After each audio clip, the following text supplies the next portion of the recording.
Hello friends, this is Divya. Welcome back to the channel once again. आज दिन है यहाँ पे संडे और हम सब लोग जा रहे हैं क्रिसमस डेकोरेशन देखने। टाइम हो रहा है इवनिंग 4:30। सो यहाँ पर ना कॉस्को के बिल्कुल ऑपोजिट में ही पार्क मेडोज़ मॉल है, तो बस वहीं पे जा रहे हैं। बच्चों को भी वहाँ पे अच्छा लगेगा, वहाँ पे सेंटा भी है, तो बस पहले वहाँ जाएंगे, फिर डिनर करते हुए घर पर आएंगे।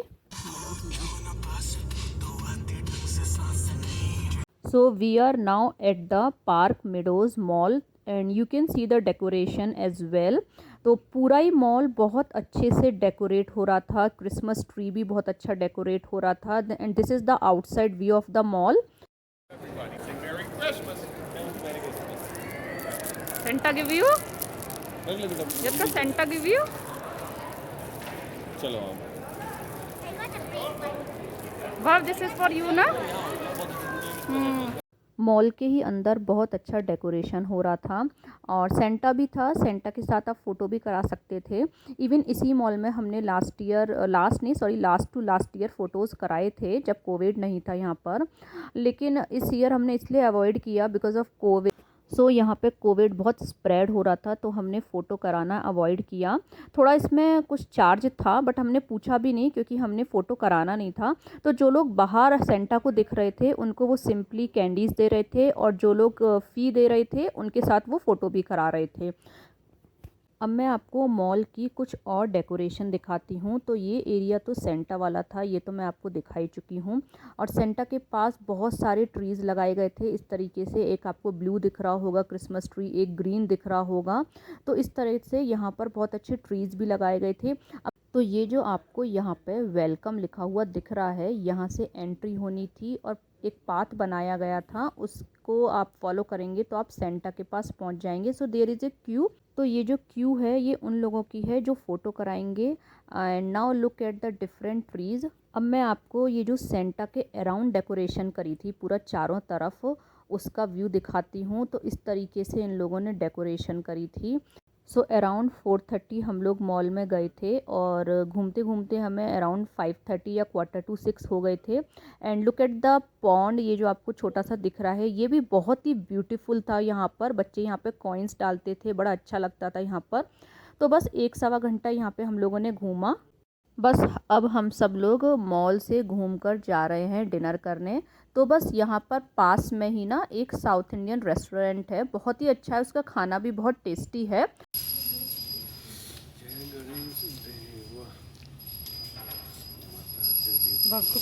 सो फ्रेंड्स, अब हम लोग आ गए हैं रेस्टोरेंट में और सबसे पहले इन लोगों ने सर्व किया था बटर मिल्क। भव को बटर मिल्क थोड़ा कम पसंद है, तो भव ने बटर मिल्क थोड़ा ही पिया, ज़्यादा नहीं पिया, पर एनी हाउ बटर मिल्क था बहुत टेस्टी। तो we have order dosa, idli and vada. तो यहाँ का डोसा और वड़ा बहुत ही टेस्टी है, आप कभी जाएँ तो ज़रूर ट्राई करना, मसाला डोसा और वड़ा।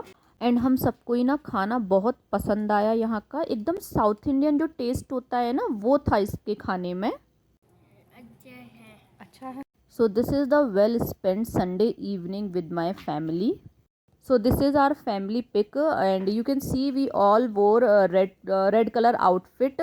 तो बहुत ही अच्छा संडे इवनिंग स्पेंड हुआ। दिन हो गया है मंडे का, मॉर्निंग का 6:30 बज रहा है और यतका को आज जाना है स्कूल। तो उसके लिए मैं बना रही हूँ बीटरूट पराठा। तो सबसे पहले आपके साथ में बीटरूट पराठे की रेसिपी शेयर कर लेती हूँ। बीटरूट पराठा बनाने के लिए मैंने यहाँ पे एक बीटरूट ली है, उसका पील हटा दिया है और वॉश करके उसको वाइप कर लिया है। अब मैं मोटे वाले ग्रेटर से उसको ग्रेट कर लेती हूँ। अब इस ग्रेटेड बीटरूट में मैं डालूंगी गेहूं का आटा, वही आटा जिसकी कि हम रेगुलर में चपाती बनाते हैं। तो मैं यहाँ पे करीबन 1.5 से 2 कप गेहूं का आटा डालूंगी। आटे में डाल देते हैं कुछ बेसिक मसाले, वही जो अपनी मसालदानी में होते हैं, जैसे कि हींग, नमक, हल्दी, गरम मसाला, सूखा धनिया पाउडर, जीरा पाउडर। इसी में मैं थोड़ी लाल मिर्च भी डालूंगी, लेकिन मैं हरी मिर्च नहीं डालूंगी क्योंकि ये मैं बना रही हूँ यतका के लिए। आप चाहें तो बारीक काट के हरी मिर्च भी डाल सकते हैं। मसाले डालने के बाद 1 चम्मच के आसपास मैं इसमें डाल दूंगी कुकिंग ऑयल। 1 से 2 चम्मच नॉर्मल दही डाल देंगे। अब इस आटे को जैसे हम और नॉर्मल आटा लगाते हैं ना, बिल्कुल उसी तरीके से लगा लेंगे। लेकिन पहले हम पानी का यूज़ नहीं करेंगे, पहले इसको बिना पानी के लगाएंगे। उसके बाद जितनी ज़रूरत होगी उतना थोड़ा थोड़ा करके पानी डालेंगे और इसका एक नॉर्मल कंसिस्टेंसी जैसा आटा लगा के तैयार कर लेंगे। आटा लग के सेट हो गया है। अब चाहे आप इसकी पूड़ियाँ बना सकते हैं और चाहे तो इसके पराठे बना सकते हैं। मैं यतका के लंच के लिए आज बना रही हूँ इसका पराठा। मैंने यहाँ पर ट्रायंगल शेप का पराठा बना लिया है। अब इसको हम नॉर्मल घी या ऑयल में सेक लेते हैं। मैं इसके ऊपर लगा देती हूँ घी, क्योंकि ये मैं बच्चों के लिए बना रही हूँ तो घी लगाना तो बनता ही है। और बस इसके मैं 4 पीसेस करके यतका के लंच में केचप के साथ रख दूँगी। मैंने यतका के दूसरे लंच की भी तैयारी कर ली है, जिसको कि मैं बना रही हूँ इंस्टेंट पॉट में। और ये वाला जो मैं रेसिपी बना रही हूँ ये इंस्टेंट पॉट में 4 मिनट में बन के तैयार हो जाती है। इसकी रेसिपी मैं नेक्स्ट ब्लॉग में शेयर करूँगी, क्योंकि मेरे को यतका के लिए सुबह के टाइम में 3 लंच रेडी करने होते हैं। तो अभी थोड़ा सा मेरे पास शॉर्टेज ऑफ टाइम है। मैं नेक्स्ट ब्लॉग में डेफिनेटली ये वाली रेसिपी शेयर करूँगी। एक लंच बॉक्स में मैंने रखा है बीटरूट पराठा विद केचप, दूसरे में रखी है वर्मिसली जिसको कि मैंने इंस्टेंट पॉट में 4 मिनट में बनाया, और तीसरे में रखा है मैंने फ्रूट। और यहाँ यतका भी हो गई है रेडी स्कूल जाने के लिए। यतका के स्कूल जाते ही मैं लग जाऊंगी भव को रेडी करने के लिए, क्योंकि भव को भी आज स्कूल जाना है। आज मंडे है। और आपको ये जो यहाँ पे बेड दिख रहा है, एक्चुअली ये सोफ़ा है, ये बेड भी बन जाता है। तो बस रात में थोड़ा मूवी वगैरह देखते देखते हम लोग यहीं सो गए थे। भैया कुल्लू, भैया मुल्लू, भैया पेरा। इसी बीच टाइम निकाल के मैंने फटाफट से पी ली है अपनी चाय, और अब बस भव को करना है रेडी स्कूल के लिए। तो बस यहाँ पर भव को रेडी कर दिया है स्कूल जाने के लिए, और उसको शील्ड मास्क सब कुछ पहना दिया है। As you can C in the clock, बच्चों को स्कूल भेजकर ब्रेकफास्ट करके शावर लेकर, और अब बस बज गए हैं 10:30, और अब मैं करूँगी लड्डू गोपाल जी की पूजा की तैयारी। तो मैं ना ब्रेकफास्ट करने के बाद बहुत ज़्यादा घर के काम में नहीं लगती हूँ। ब्रेकफास्ट के बाद बस ये वाला रूम सेट किया है और शावर लिया है, क्योंकि एक बार अगर आप घर के काम में लग जाते हैं तो पूजा लेट हो जाती है। तो बस सबसे पहले पूजा करती हूँ, उसके बाद ही मैं घर के कामों में लगती हूँ। चलिए लड्डू गोपाल जी को स्नान कराते कराते आपको सुनाती हूँ एक छोटी सी स्टोरी, और आपको ना स्टोरी बहुत पसंद आएगी।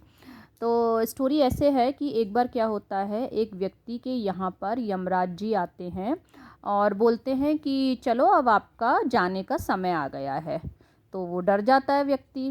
तो वो व्यक्ति बोलता है कि अरे इतनी जल्दी कैसे? तो बोले नहीं, जो मेरे पास लिस्ट है उसमें सबसे पहला नाम आपका ही है, तो आप चलिएगा। तो बोलता है कि अच्छा, मेरी एक आखिरी इच्छा है कि आप थोड़ी देर मेरे घर पर रुक कर रेस्ट कर लो और चाय पी लो, फिर मैं चलूँगा। तो यमराज जी मना करते हैं कि नहीं, आपको चलना ही पड़ेगा। पर वो थोड़ी ज़्यादा ज़िद करता है तो वो रुक जाते हैं और बोलते हैं अच्छा, मैं थोड़ी देर रेस्ट करूँगा और चाय पीऊँगा, इसके बाद तुमको मेरे साथ चलना पड़ेगा। तो जितनी देर यमराज जी रेस्ट करते हैं, उसके यहाँ थोड़ी चाय वगैरह पीते हैं, इतनी देर में वो व्यक्ति क्या करता है, जो वो लिस्ट होती है यमराज जी की, उनकी लिस्ट में से अपना नाम फर्स्ट नंबर की जगह पूरा लास्ट में लिख देता है। यमराज जी सो के उठते हैं, और जब सो के उठते हैं तो बोलते हैं कि चलो अब मैंने रेस्ट भी कर लिया है, तुम्हारे यहाँ चाय भी पी ली है, तुम्हारी आखिरी इच्छा पूरी हो गई है, लेकिन अब मैं क्या सोच रहा हूँ, तुमने मेरी बहुत अच्छी खातिरदारी करी है, तो अब मैं जो लिस्ट में सीक्वेंस जो है उसको लास्ट से शुरू करता हूँ, फर्स्ट से नहीं शुरू करता हूँ, क्योंकि मैं तुम्हारी खातिरदारी से बहुत खुश हुआ हूँ। तो अब मैं ना लास्ट से अपना जो सीक्वेंस है वो शुरू करता हूँ। So it's not a real story, ये मैंने कहीं पढ़ी थी, लेकिन इसका क्रक्स यही निकल के आता है कि जो चीज़ें फिक्स होती हैं ना, वो फिक्स ही रहती हैं।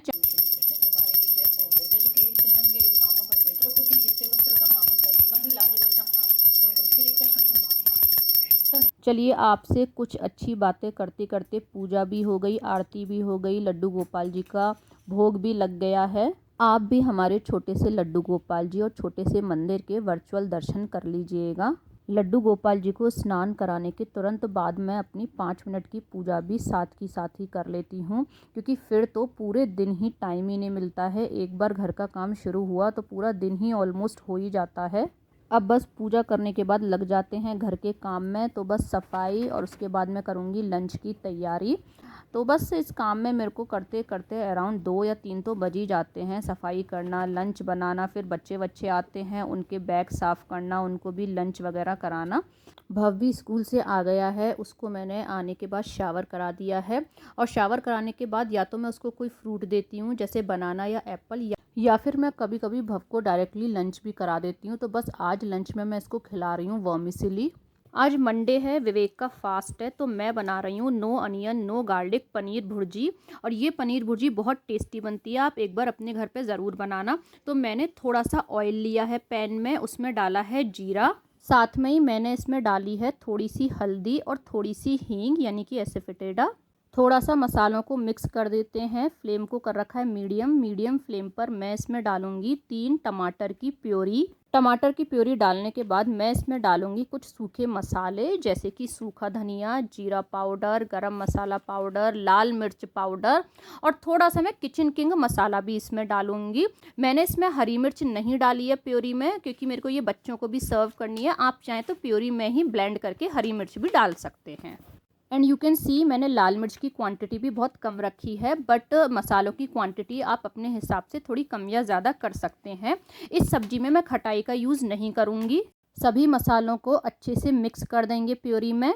मैं इस प्योरी में डाल दूँगी महीन कटी हुई हरी वाली शिमला मिर्च। मैंने 3/4 शिमला मिर्च का यहाँ पे यूज़ किया है।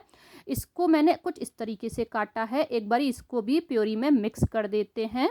कवर कर देते हैं पैन को और टमाटर की प्योरी को ऑयल रिलीज़ होने तक पका लेते हैं। तो यहाँ पर ऑयल आपको सेपरेट दिख रहा होगा। अब इस प्योरी में मैं डाल दे रही हूँ क्रम्बल किया हुआ पनीर।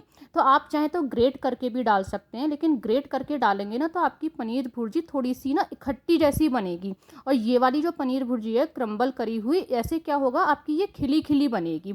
स्वाद के अनुसार डाल देते हैं नमक। पनीर डालने के बाद मैंने इसमें डाला है थोड़ा सा फ्रेश काट के हरा धनिया और थोड़ा सा मैंने डाला है पानी। इन सब चीज़ों को कर देते हैं मिक्स। कोई पनीर का पीस अगर आपको बहुत ज़्यादा बड़ा लगता है तो उसको स्पैचुला की हेल्प से या ब्रेक कर लीजिएगा। कवर कर देते हैं, मीडियम फ्लेम पर 5 मिनट और पका लेते हैं। यहाँ पर हमारी पनीर भुर्जी बनके हो गई है तैयार। आप देखिए ऑयल सब्जी के ऊपर फ्लोट होने लगा है। एक गैस को मैंने कर दिया है बंद। सब्जी को एक बार और मिक्स कर लेते हैं। आपको देखने से ही लग रहा होगा सब्जी कितनी खिली खिली और डिलीशियस बनी है। यतिका कल स्कूल जाएगी तो उसके लिए मैं पालक का आटा बना रही हूँ। एक्चुअली ये जो पालक है इसकी आज लास्ट डेट रह गई है। तो मैंने कुकर में डाला है पालक। इसमें मैं डालूंगी थोड़ा सा नमक और साथ में ही डालूंगी थोड़ी सी चीनी। चीनी डालने से इसका कलर चेंज नहीं होगा।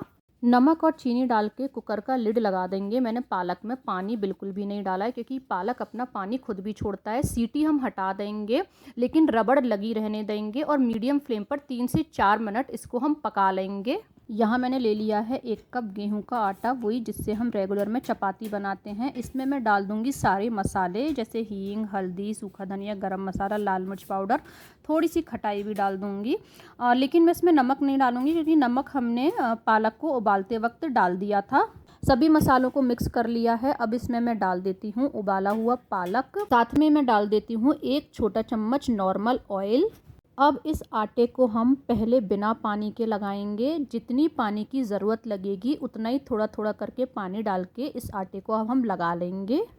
आटा लग गया है। अब मैं इसको एक एयरटाइट कंटेनर में फ्रिज में रख देती हूँ। ये आटा कल यतका के लंच के लिए काम में आ जाएगा।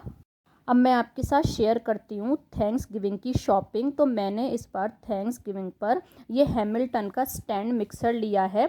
वैसे तो ये केक का बैटर और कुकी का डो लगाने के लिए काम में आता है, लेकिन मैं इसको आटा लगाने में भी यूज़ करती हूँ and it is very useful. तो ये जो आपको बोल दिख रहा है इसमें मैंने डाल लिया है आटा। थोड़ा सा मैं डालूंगी नमक और थोड़ा सा मैं डाल देती हूँ इसमें नॉर्मल ऑयल। आटा डाल के इस बोल को कर दिया है फिक्स। अब हम इसमें थोड़ा थोड़ा करके पानी डालेंगे और इसमें 1 से लेके 7 तक का ना वो रहता है कि आपको स्पीड रहता है कि आपको 1 पे चलाना है या 2 पे।